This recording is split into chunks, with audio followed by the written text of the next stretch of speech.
All right. Well, I guess while people are coming on, I'll just say hi to everyone and thank you so much for joining Monica and Andy for this really important panel and for joining us for all of our events. And we have so much more coming this spring in person and virtually. So please keep coming to our website and checking out our events for expecting and new parents. And I will let Jada Shapiro, founder of Birthday Presents and Boober, kind of take it from here. She'll be moderating tonight with Dr. Worth and Dr. Payal, and I'm really looking forward to hearing all this great information. So thank you guys for being with us, and I'll let you guys take over.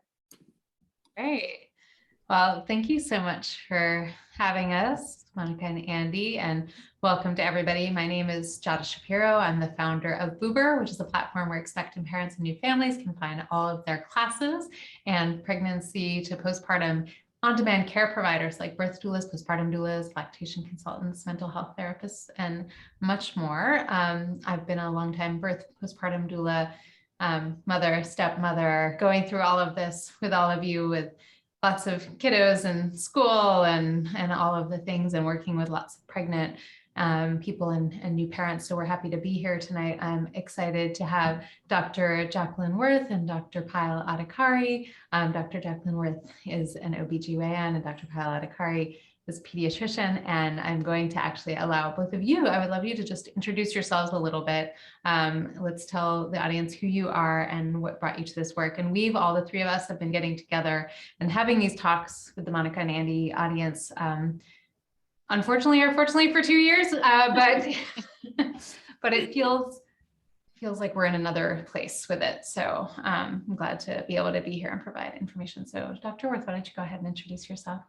Oh, sure. Thank you so much. So my name is Jacqueline Worth. I'm an OBGYN physician here in New York City. I've been doing this for, about 20 years. So I've delivered many, many babies and seen, supported families and moms and dads and through, all of the different challenges. And, my main interest is in helping women have a supportive, safe, and joyful birth. And so obviously COVID throws a wrench into that because we can be so scared, but it hasn't been that bad, and basically on the margin, and there are lots of tools to help us get through. So, safety and joy is what I'm aiming for. Thank you. And Dr. Adhikari. I'm Payal Adhikari. I'm a pediatrician in Chicago, so I get the after effects of what Dr. Worth goes through. And I'm in agreement that things seem to be so much better, and I feel very blessed, even though we've had these crazy 2 years, to be able to see and be a mind of support for a lot of these families, more than the fear that a lot of us have had. So. Yeah, well, thank you again for coming to, it's just nice for the parents here. We want you guys to be able to ask questions. So you can drop them in the question box on the bottom or drop in the chat. And so I guess, we're really focused tonight on Omicron. We don't want to focus on it. We'd like not to be focusing on it, but despite whether we're done with it, it's not done with us, as everybody has said, but maybe we're moving a little bit through it. So I think it's still, we have actually, what I would like to ask the audience, which we usually do in the beginning and I didn't yet, who's out here with us? Could you drop into the chat if you're pregnant or if you are postpartum or you have children? It'd be lovely to see who's out there, where you live. It's just nice to know that you can all feel like you're sitting here in community with us, that that we are either growing a human or nurturing a human. And it's super helpful to hear, hey, all right, 39.5 weeks, pregnant with your first, pregnant for the third. Okay, 2 weeks postpartum, congrats. Chicago, in Toronto, in Union, New Jersey, in Ohio, all over. 4 months in Boston. Okay, so we definitely have some pregnant people, and we have some people with little new babies, and we've got people 2-month-old in California, 7 months Westchester. Okay, so I'm not going to say everybody, but hello to all of you. Thank you so much for sharing. I think it's really helpful just for us to hear where you are. So I guess let's talk a little bit, start with just Omicron in general. If you could maybe address both of you in your realms, maybe Dr. Worth in pregnancy and Dr. Adhikari, like how is Omicron the variant different? How is it similar? What are we looking at in pregnancy and in babies and children? Maybe Dr. Worth, you could start. Sure. So to start, we three have been following this closely for the entire pandemic, and to start with, Omicron hit New York first, I think, just in the same way that COVID did. And we immediately noticed that so many people were testing positive and were sick. I mean, it was, unprecedented, the number of positive tests. I mean, I was at the hospital working a shift for the hospital, and almost all of the rooms had the positive sign on them, which we had never seen before. So just incredible prevalence of infection, although the infections were basically mild. And the other thing to be noted is every single person in my personal life, in my extended family, in my professional life who was unvaccinated was sick for sure. Like this came through New York City and got, it seemed, every single unvaccinated person. And so for better or for worse, everybody has gotten it now. People who are vaccinated have gotten it again. People who are boosted have gotten it again. In broad terms, I would say that those who are vaccinated and boosted got a more mild version than the people who were unvaccinated. But in general, the whole thing was way milder than it had been, but much more extensive. That's what I saw in pregnancy. So specifically in pregnancy. Yeah, I'm only seeing pregnant patients, so that's what I saw. Just way more extensive and way milder, basically. Thank you. And what about you, Dr. Adhikari? Yeah, so I think Omicron really came to Chicago December, like mid-December is when we started seeing like the crazy numbers. And similarly to Dr. Worth, we were seeing very mild disease. I mean, prior to that, kids were really not getting affected. I mean, for the most part, if a child was positive, there was a household grown-up that had tested positive. That was like the only source of transmission for these children. And then when Omicron hit, it was like you had no idea, right? Like it was somebody from school or some birthday party, or it was like multiple exposures in the same week. And so the numbers were so high. But by the time they got to me, which, in my patient population is usually pretty quick, like my kid gets sick, day 1, 2, 3, they come in. Usually by the time I saw them, they were getting better symptomatically. So parents would come in and say like, oh, they had a fever yesterday, but they woke up today without a fever, and then they were positive. And so we were seeing a lot more numbers, but a much decreased severity, if any symptoms. A lot of kids were coming in just completely asymptomatic, but testing positive. Yeah. So in terms of, variants, and we expect perhaps will we see another, but how do we really stop growing, more variants? What are your recommendations right now for pregnant people, for new parents in general? Oh gosh. I mean, I wish I knew how to stop growing new variants. I've read that being vaccinated will prevent the growth of variants. I hope that's true. I mean, and I hope maybe even natural infection will prevent the growth of variants. So it seems as if this last wave has gotten almost everybody, and maybe we will all be better off. But so I don't know, but I hope that that's the natural course of it. Yeah, I think similarly, like we have to decrease the reservoirs in which the virus can mutate. And so that happens, like Dr. Worth said, either by vaccination or natural immunity or a combination of both. But it seems that the way this is kind of heading is that it's gonna be, or it already is almost endemic. It's not a pandemic, and we're gonna have to be dealing with COVID in some form for a long time. And just like the flu, as each year it has different versions of it. We might see something similar with COVID, but hopefully, there's some protection with vaccines and natural immunity as well. So I'd love to hear and discuss vaccines. We've talked about them a lot. We went through this together where we were discussing the first time we met and there was no vaccine in sight and we didn't know what, we were talking various different things, what to do. And then the vaccine came initially and now we're in this new phase. So I would love to hear both of your perspectives for each of your populations. Are you, recommendations on vaccines, boosters in your population? And like we even have a question coming up, of course, of like, do you have a sense when young kids will be eligible for vaccination? So let's hear first, I guess, in pregnancy, Dr. Worth, are you recommending to all your patients to be vaccinated or boosted, or what are you recommending?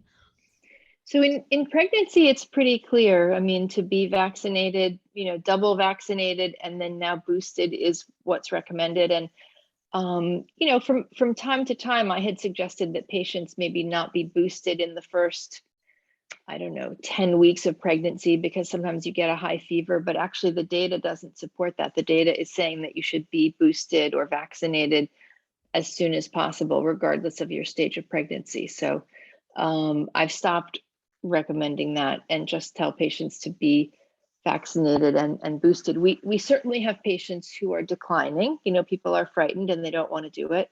But that's what I'm suggesting. And I haven't seen anyone have any harm to them from being vaccinated and boosted.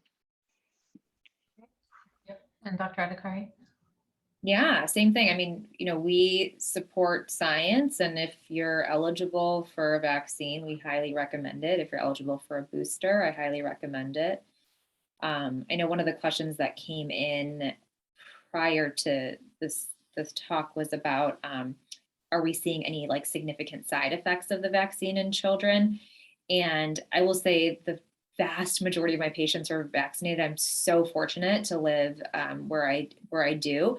But I've seen one case in my office, not my specific patient, but in my office, of a 15-year-old with myocarditis, very mild. And this was kind of at the beginning when people didn't know a whole ton about it. And so, was monitored very closely, but did just fine. So, one of those things where I still feel like the disease is so much scarier than the vaccine. So no reactions that would give me pause. My 5-year-old was vaccinated at the first chance he could get. So nothing that's given me pause to vaccinate if eligible.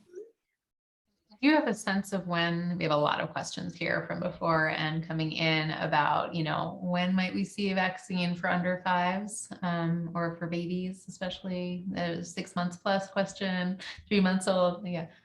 Yeah, we don't know. Honestly, the timeline unfortunately got derailed when the Pfizer data came back, and now Moderna is working on it too. So, I think the good news of all this is that like people say like, oh, the vaccine just kind of got approved without any real science to back it up or safety measures. And this kind of goes to show that that's not true. Like the same safety and efficacy measures are in place for this vaccine as in any other. So, unfortunately it didn't, cause the response that we wanted in the younger age group, but hopefully, I know they're working on it. And so hopefully soon, but we don't get any inside information, unfortunately. You guys don't have the inside scoop for us. I don't, I wish. And, I guess one of the questions that continues to come up, especially, so for pregnant people, I would love to hear a little bit if somebody either contracts COVID or gets the vaccine, or maybe the answer is different for both. Can you talk, Dr. Worth, about antibodies passed to babies, protection? Are we seeing protection in babies when the pregnant parent is vaccinated or gets the infection during pregnancy? I was talking to someone about this today, actually, in the office. I haven't seen a clear reference about that I could cite, but I mean, I do think that, when moms both either have natural COVID or get vaccinated, that has to create antibodies that are passed on to the baby, and then continuing on into breastfeeding. And so the best way that one can protect one's baby is to get those antibodies in there so that they are born with some protection. I mean, in theory, the people now being born are going to be protected in a way that the rest of us weren't previously, and that's good. So because it's going to be a while before they can be vaccinated themselves. So but I haven't I'm not able to cite data on levels. In the same way, I have a lot of patients right now that are testing their antibody levels, but when those tests are sent, it says right there on the test, this cannot be used to interpret level of, immunity. And so I think there's just a lot that we still don't know about what these levels mean. Can we speak, since you brought up, breastfeeding, if somebody's body feeding or breastfeeding or expressing their milk, et cetera, and they were vaccinated, do we have more data yet on antibodies in breast milk? I know that was the assumption, and there were some studies suggesting that. Any new information on that from either of you? Do you know? You want to read something really reliable. And I don't have. I'm looking it up right now again. See if I can find anything. But they're. Yeah. Any comment, Doctor? I think that no new data that's so compelling, but I think that what we're seeing is that vaccines during pregnancy create generally a better response, a different type of antibody than through breast milk. And so, not to say that you can't provide immunity to your newborn or, very young baby through breast milk, but as the GI tract matures, the ability to kind of absorb and utilize antibodies that are taken orally, it decreases. So it's better to have that immunity while pregnant as well. Coming back into, as we continue on pregnancy just for a moment, Dr. Worth, I'm wondering, are you testing every person who's coming in who is pregnant in labor? That's one of my questions is, how are we testing the pregnant people? Are we testing the partners? What are the protocols if somebody does test positive during when they're pregnant and in labor? Anything that you want to share? Sure, absolutely. One of the things I've noted recently is that policies don't always make sense. There are all these hospital policies and we work with them, but the more you think about them, the less sense they make sometimes. So what's currently happening at my hospital is the patients are tested. And so we know when someone's in a room, basically, whether they're positive or negative. And if they're being induced or they have a scheduled C-section, they're tested in advance. If they're tested in labor, it comes back pretty quickly. The partners / husbands are not tested. The doulas are not tested. And if the patient tests positive, there's no change. There's no action taken. It's just something that you know about them. Nobody is sent away. Nobody's moved anywhere. It's just, the patient is known to be positive, and then the staff will wear more PPE when they go into the room than if they're negative. It's really the only thing. So it's almost inconsequential. Okay. That's an interesting shift. And I don't know, we have people from all over, so you are going to want to talk to your own midwife or OBGYN to find out what the current protocols are. Although if you're quite far away from having the baby, it changes so much that maybe we don't need to ask too much right now. I know that right? It's like one of those things that the policies are ever changing and ever evolving. But when I say it doesn't make sense, in terms of the staff right now is vaccinated, but we're not tested. Vaccinated means nothing. So, they're just, hospitals have to have policies and they set a way that you can enter the building. And so right now the staff is all vaccinated, but not tested. The patients are tested, and you just have to accept a certain level of irrationality in what's going on. And are you having your pregnant patients wear masks for the whole labor, or does it depend on their positive or negative status? Or the hospital policy at Mount Sinai is that all staff and all patients wear masks the whole time. So I think if somebody is tested, the patients are all tested. And so if the patient is tested and found to be negative, and if she wants to take off her mask because she's in labor, I think that nobody will give her a hard time about that. But basically the policy is everyone is masked. Yeah. And if you're positive, then there, one would be expected to keep the mask on. So that's just something, for those of you who are pregnant. And again, it depends where COVID is at the time that you're actually having the baby. But I often talk about at Boober in our childbirth classes or pain coping classes. It's something to think about. If you might need to wear a mask during, that you sometimes place your mask on while you're inside doing some exercise. Give yourself, a little moments in your mask to practice, just so you don't feel overwhelmed by that if you have to wear it. But again, we are seeing different policies and flexibility in it. So it's a good thing to just check in with your own care provider to kind of find out. Find out what's going on. Yeah. And I guess let's continue on the masking conversation, because as we get into some questions, there's a lot of questions around school and kids being back in school, and especially people with babies when they have an older child, going into the schools. I would love to hear, Dr. Adhikari, how are you advising people with a baby and children going into school? Yeah, I think that along the lines of what Dr. Worth is saying, sometimes things just don't make sense. I think when the rate of community transmission is so high, it baffles me that we even care about the spread in schools, because, if the kid can get it at home or doing their normal life at home, putting them in a school is basically the same thing. But I have a lot of experience because I have two children, one who's 5 vaccinated in like kindergarten, and then the other one who's now 4, but in like preschool, that's considered early childhood. And the policies are completely different. So in this 5-year-old school, which is like more the K through 12 guidelines, what they really say is if somebody tests positive now, they can do this test to stay situation where they keep them in school, but they test them on, at this point, it's 2 days a week to keep them in. If you test positive, obviously you have to leave.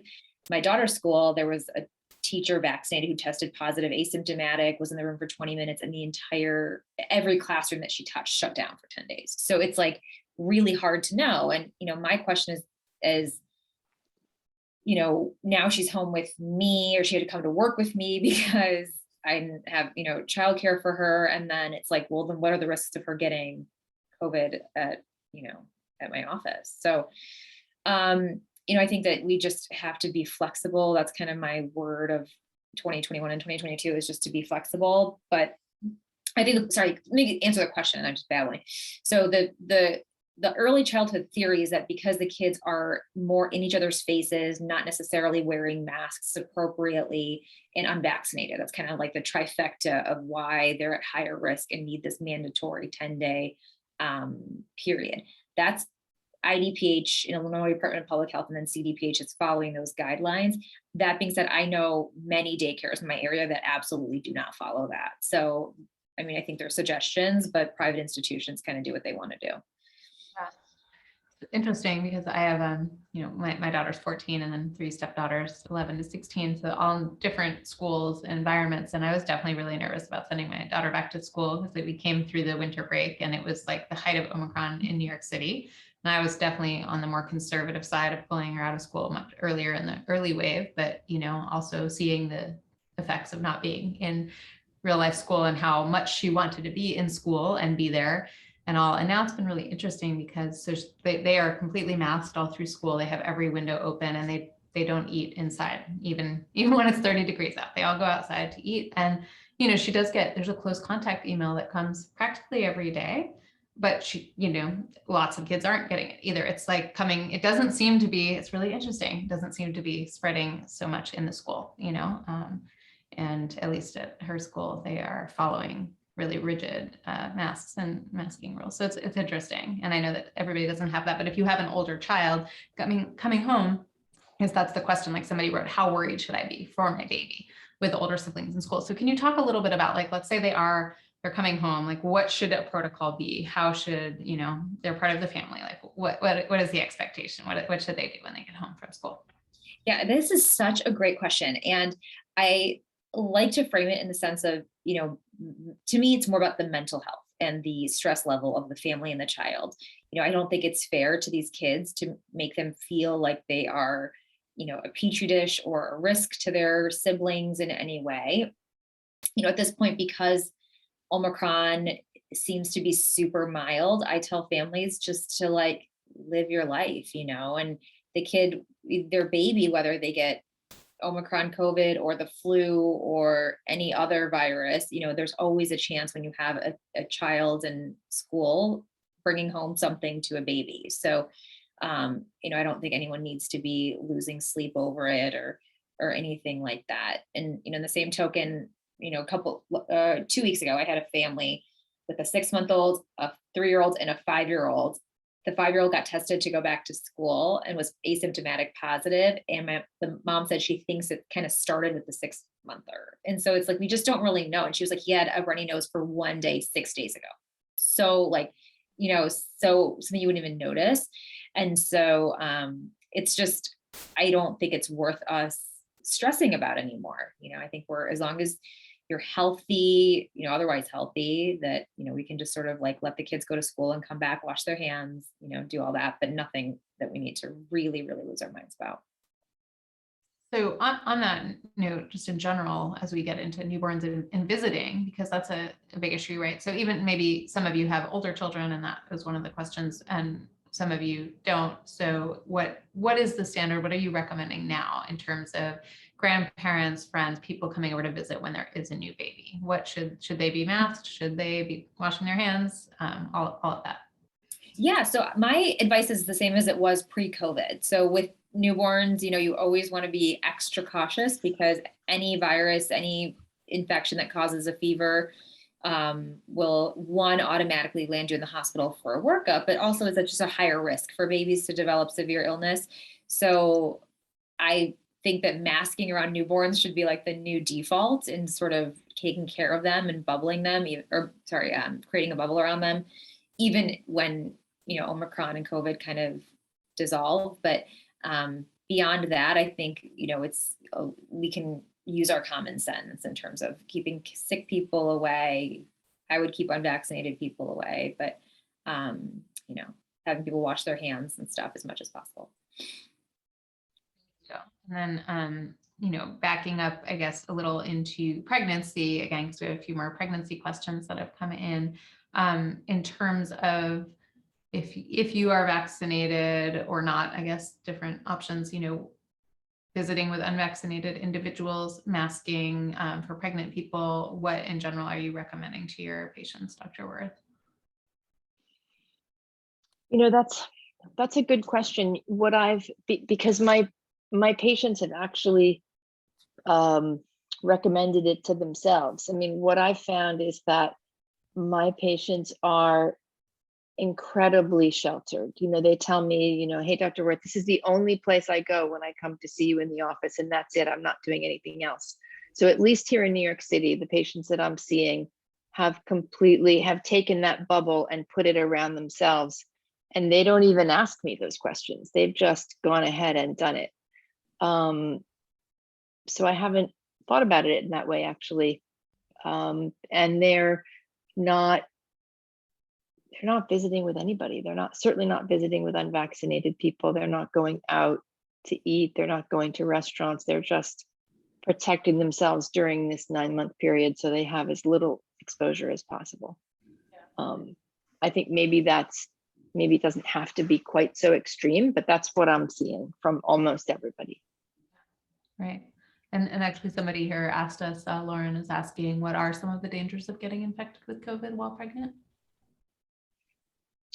A couple weekends ago, I was covering the labor floor for the hospital, and 2 patients in a row came in sick with COVID in preterm labor with preeclampsia. And so I have seen some reports of this, but it seems as if there's an increase in preeclampsia, there's an increase in preterm birth, and the patients were both pretty sick. I think these were both people unvaccinated, not people who've been vaccinated. So it really hit them hard. But a COVID infection in the 3rd trimester can be quite serious. So at the very least, when our patients have been reluctant to be vaccinated, which is the case for many of our patients, I've encouraged them to consider it so that by the time they get to the 3rd trimester, they have some protection. We do have a question about masks. Do I need to get my kids? There's been a lot of talk about quality of masks lately and with Omicron. So somebody asked, do I need to get my kids a better mask? than a regular cloth or disposable. Yeah, I mean, I go through this like every morning with my children, and I feel like they're such normal kids, and then all of a sudden they have like some sort of sensitivity issue when it comes to masks. But basically the best mask is one that they will wear. Number one, you don't want to constantly be fighting them about it or reminding them to put it over their nose. So that's the most important thing. If they are flexible kids and they're like easy peasy, the KN95s or the medical grade ones are definitely better than the cloth ones.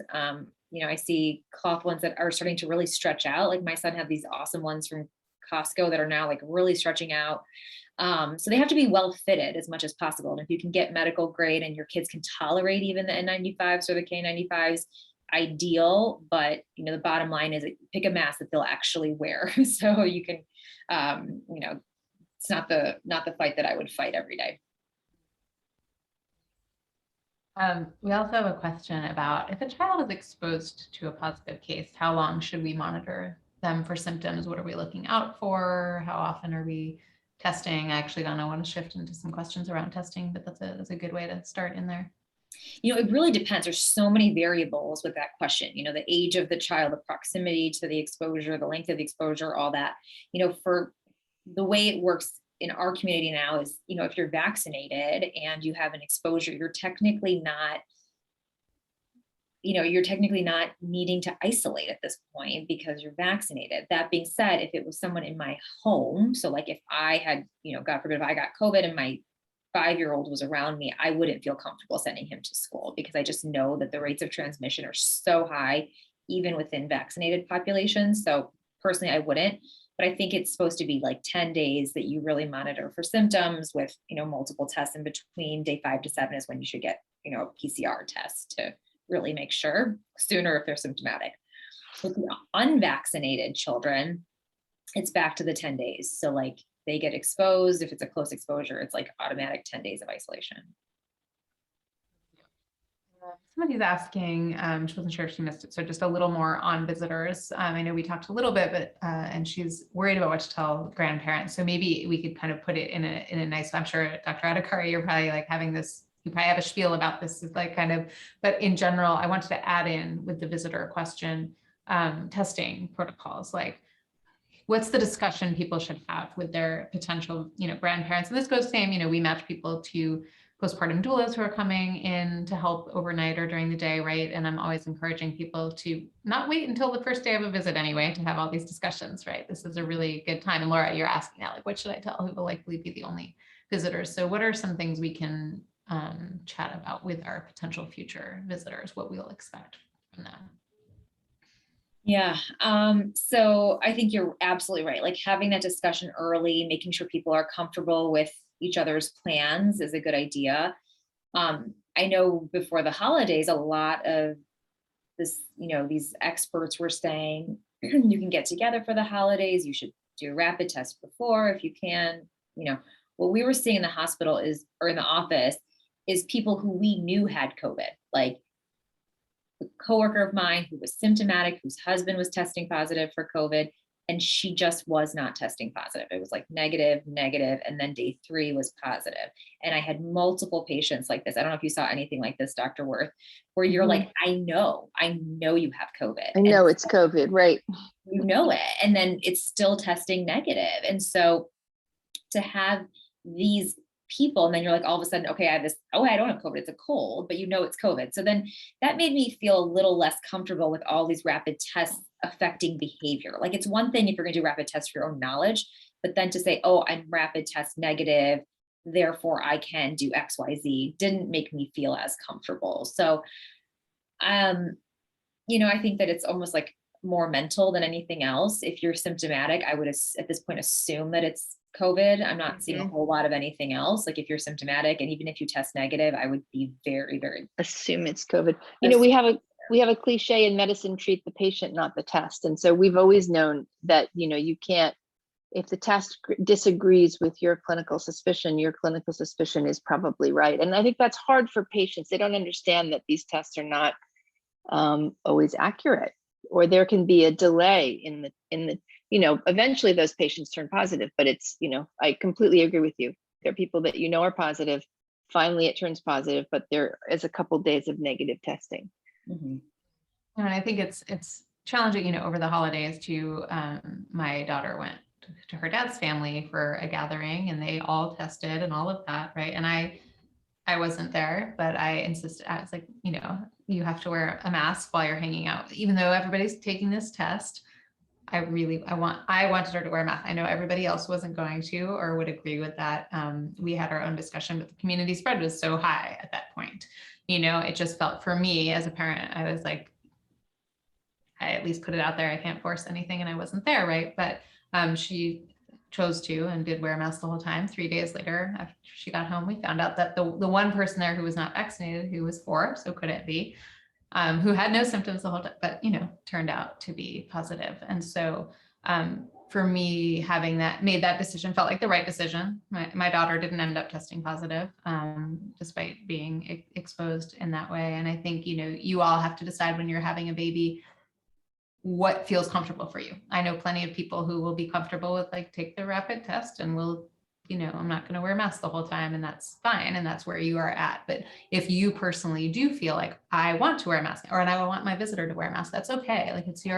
You are allowed to ask for, you can't make others do what they will do what they want to do, but it is your home that you're inviting people into. And in that case, you can set your boundaries, and you can also make decisions about who you are visiting or not visiting with a baby, which can be really hard because you want to introduce your baby and do all of those things. But sometimes within families, there's not an agreement of what the protocols and policies are. So it just sort of depends, and you have to find your own comfort level through this. And I just really do think having these conversations ahead of time makes it a little bit easier while you're navigating all of this.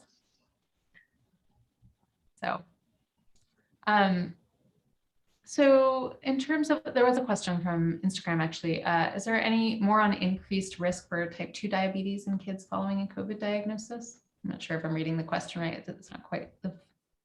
No, that's right. So there was some data that came out of Europe for people under the age of 18 who tested positive, or not tested positive, who were diagnosed with type 1 diabetes within 30 days of their diagnosis of COVID, or something around that. And it was a reasonably interesting long study. It was like a 15 or 16 month study that said that there was an increased rate of diagnosis of diabetes post-COVID exposure versus the same age group that did not have, or COVID diagnosis that did not have a COVID diagnosis. I didn't go into the nitty gritty of the study. I mean, we obviously know that with adults, diabetes is a risk factor for more severe disease. I don't know if this is something where you're like, okay, now your body is just precipitating a reaction to a diagnosis that was going to happen anyway. It's so hard to know. So there's something interesting there. I just don't know how interesting it is. I can only respond interesting, I guess. I'll say it's interesting. Right. I think it's early. Yeah. Anything new protocol wise, when we were in the very beginning of this, there were a lot of unknowns about babies and breast milk and keeping baby. Should we separate baby from the birthing parent? And, my experience now has been that we're not seeing a lot of that or any routine separation after birth, even if the parent tests positive, unless there's a real serious level of illness. But I'm curious, Dr. Worth, is that should expectant parents here, be having discussions about that? Should they expect to have skin to skin, even if they do test positive? Any issues that you want? I don't think there's any separation going on. I mean, I think if the mom tests positive, then she would want to wear a mask to prevent droplet, spreading of droplets. But otherwise, I think it's all pretty low key. That's good just for the expectant parents here, to know. I think in general, and if you do have any questions, of course, always asking your OBGYN or midwife about standard practice, et cetera. And you're seeing doulas are allowed in and still present, right? Although in New York, I think we have the certain governor's orders, but any? Yeah, I think we're very lucky. We're very lucky in New York because, when COVID happened, as you will all remember, the hospital said no husbands, no doulas, and the patients were alone, which was terrible for just a few weeks. And then Governor Cuomo, who is no longer our governor, put out an executive order that said that every patient can have both one support person and a labor doula, and that has continued in spite of all the changes. So that's been great.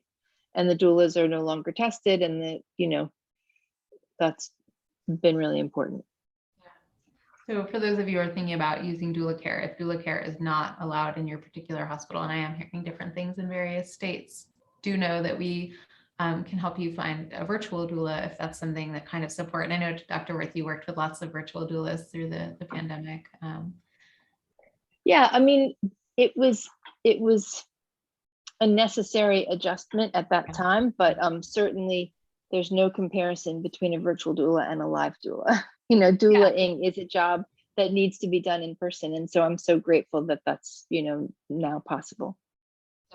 But I think for those of you, who are considering that care and support, if you don't have the opportunity to have a doula with you, then then obviously, yes, if you don't have the option of a live doula, then we had, many patients with virtual doulas, and it's way better than no doula at all.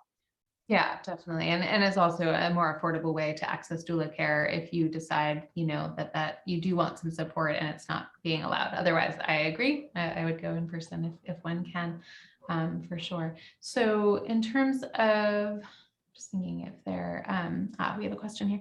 Aside from the MIS-C, are you aware of any other long-term sequelae of COVID in children?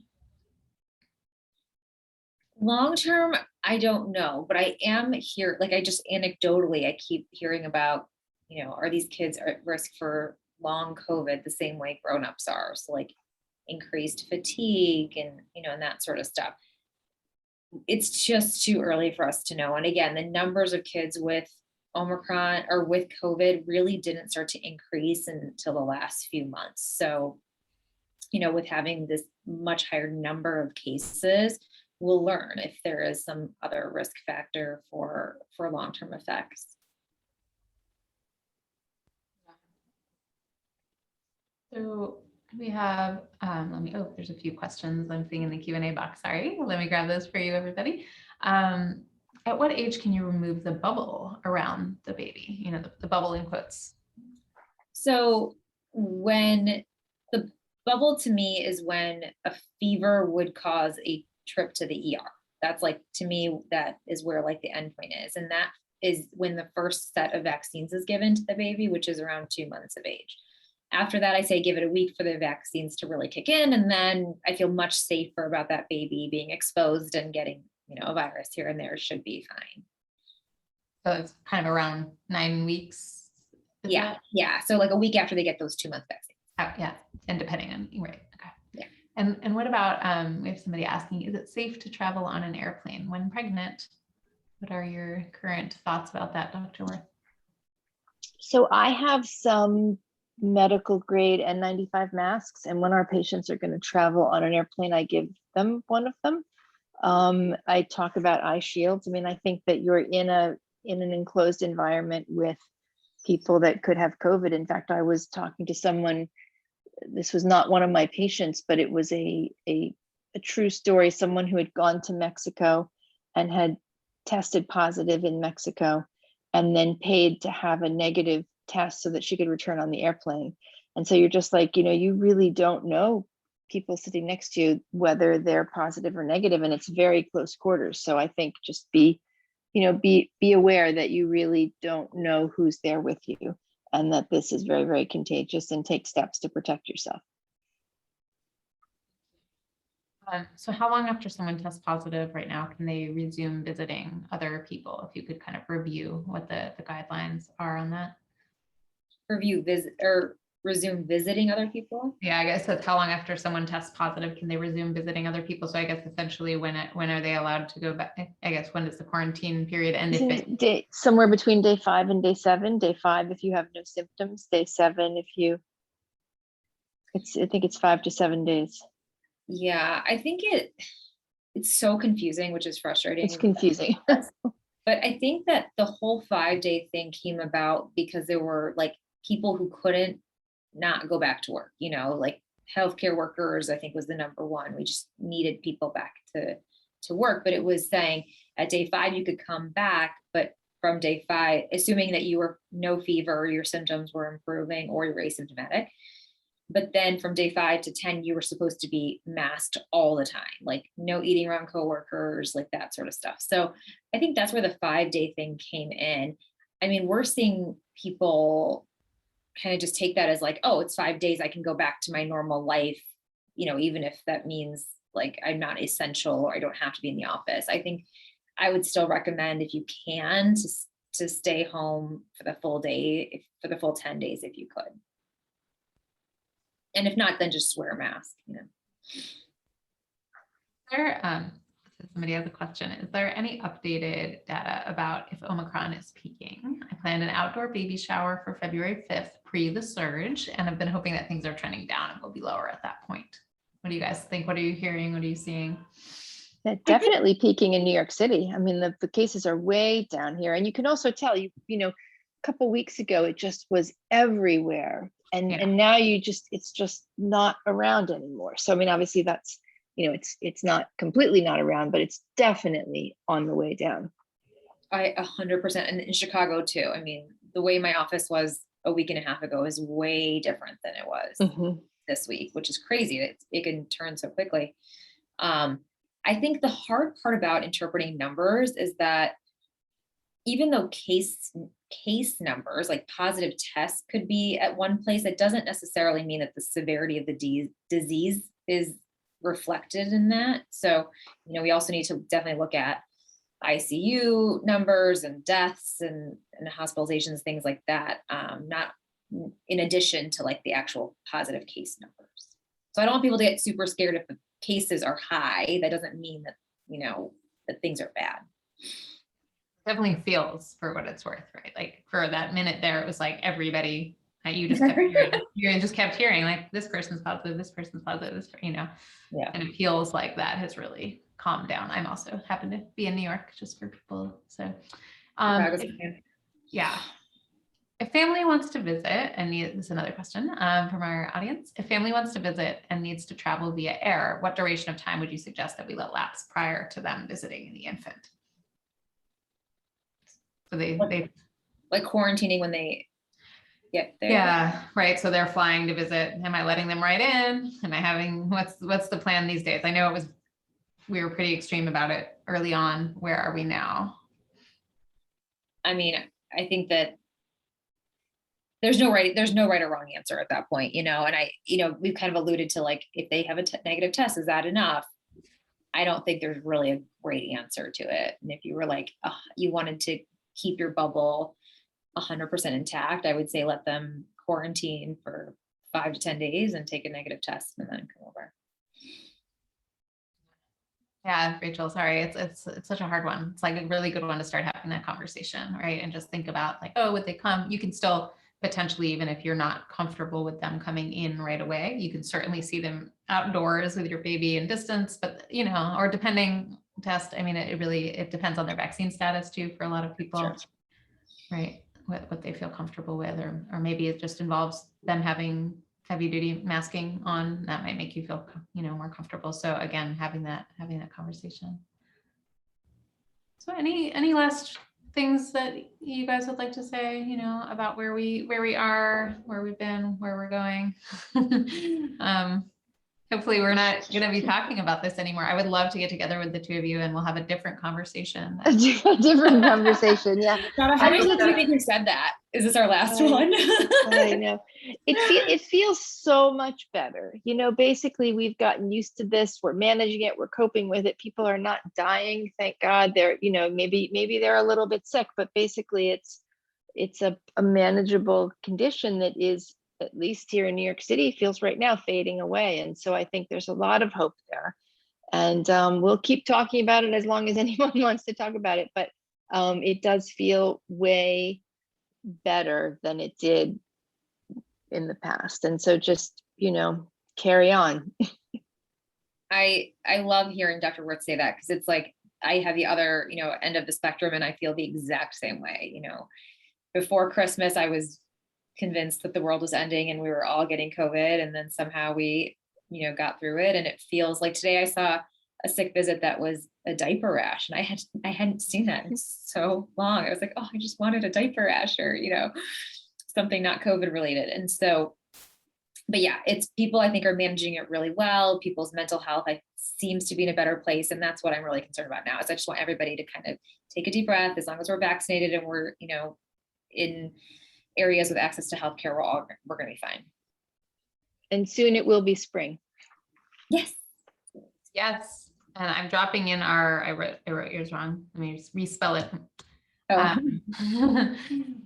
Visit us, at Get Boober, at Mommy PMD, at the New Rules of Pregnancy, which is Dr. Worth's book, at Village Obstetrics, Dr. Worth's practice, as well. And thank you to Monica and Andy for always hosting these great conversations. And thank you to all of you who have come out. Hope we will see you again. We do lots of different talks and events here. And of course, those of you who are expecting, if you need any childbirth classes or services, we do lots of different talks here. And then come on over to Get Boober. And if either of you want to say any last drop in the thing, otherwise we'll have a great night. Thank you so much. Yeah, thanks for inviting us to do this again and reuniting us. We love it. So any topic you want, we're here. Yeah, and I think it is being recorded, so hopefully Monica and Andy will let you know how to access that. Yeah. Glad you guys all liked it, and I would love to just get a quick photo with the three of us and the elephant. So ready? 1, 2, 3. Thank you. Thanks, Jada. You guys have a good night.